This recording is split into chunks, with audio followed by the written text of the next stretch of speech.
Have you ever heard the anecdote that the absence of leadership is more apparent than leadership itself? Please take a moment and join us as we dive into that pithy but weighty statement.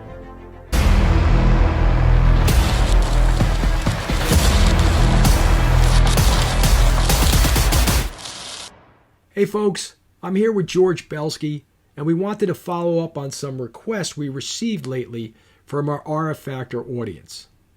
You asked us to hear more about leadership concepts in short form, so we figured we would give it a shot and see what we can cover in 10 or 15 minutes or so.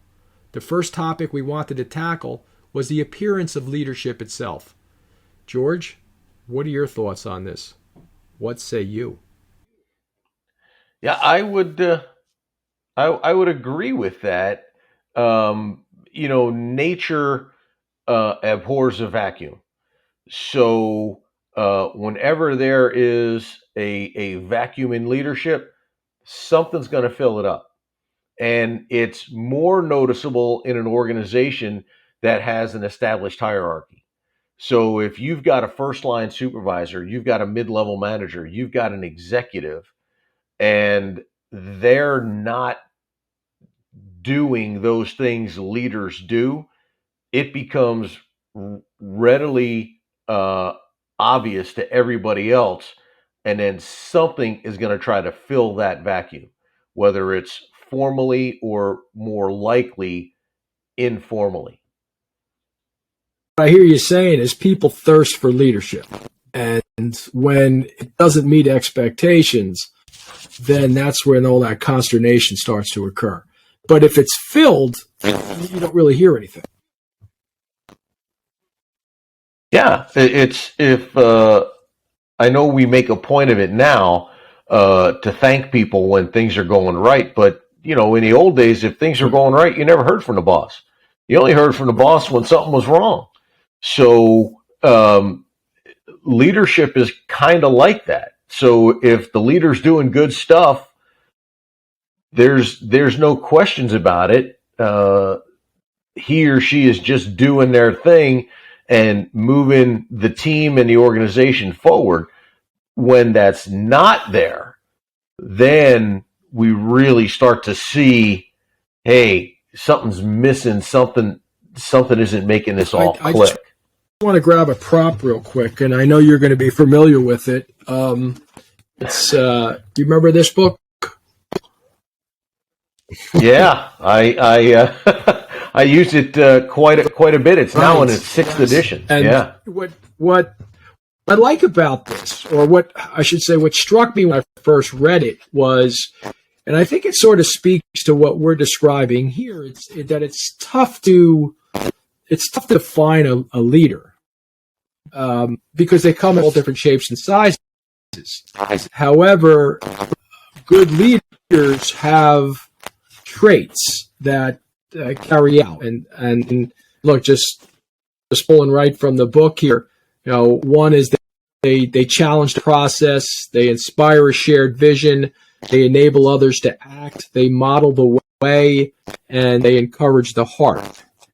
And I think for our discussion tonight is that the absence of those attributes are become apparent, and certainly there's a detriment or there's an impact when they're not there. Your thoughts? Oh yeah, absolutely, right. So the great thing about Kouzes and Posner's book, that leadership challenge, is that they came to these conclusions not by doing necessarily academic study, but by polling both bosses and their constituents on every continent except Antarctica. Apparently penguins don't fill out surveys as well as everybody else does. And over the 30 or so years, 30 plus years that they've been doing this, they asked both the leader and the constituent, what was the boss doing, or what were you doing when everything was clicking, right? What did that look like?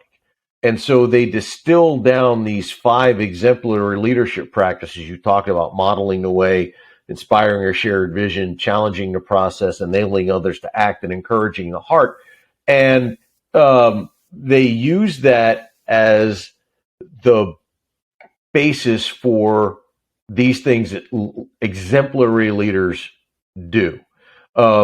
So what's interesting about that in their other studies, they found the top 4 characteristics that people look for in their leaders were honesty.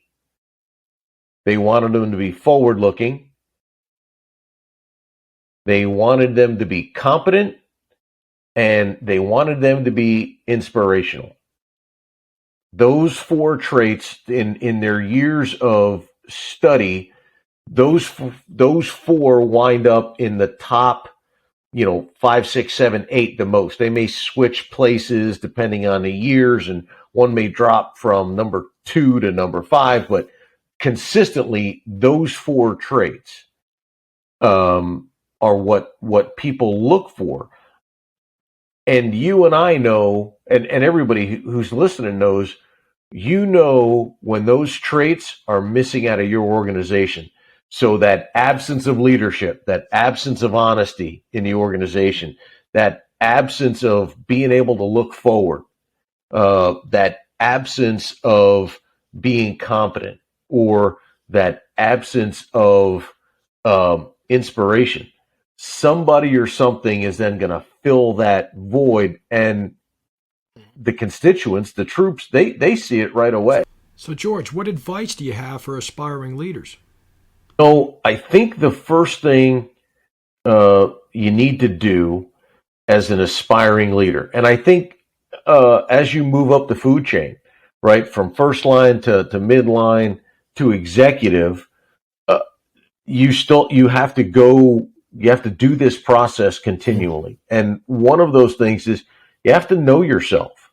You have to know who you are as an individual. What are your strengths? What are your weaknesses, right? And I know in the 21st century, we're not supposed to say I have a weakness. It's an area it's a weakness. Okay. It's something you need to do better. Leadership is a contact sport. So if that's going to hurt you, to say you have a weakness, leadership isn't for you. So, we need to do that, right? And how do we do that? Continuing education, continuing self-introspection. What can I do better? What did I hit really well with that? How do you know? Ask people. As a boss, I always, when we would sit down and do our performance evaluations, one of the first questions I asked is, I tried to ask was, what am I doing right? What do I need to work on? Are you getting from me those things you need? So we sit down and talk about, hey, this is what your job is. Here's what my expectations are, blah, blah, blah. How often do we sit back and say, okay, as your boss, as your leader, what are you expecting from me? And once we know those things, that opens George, that up. I can't thank you enough for your insight, and I appreciate it, my friend. Be safe. Absolutely.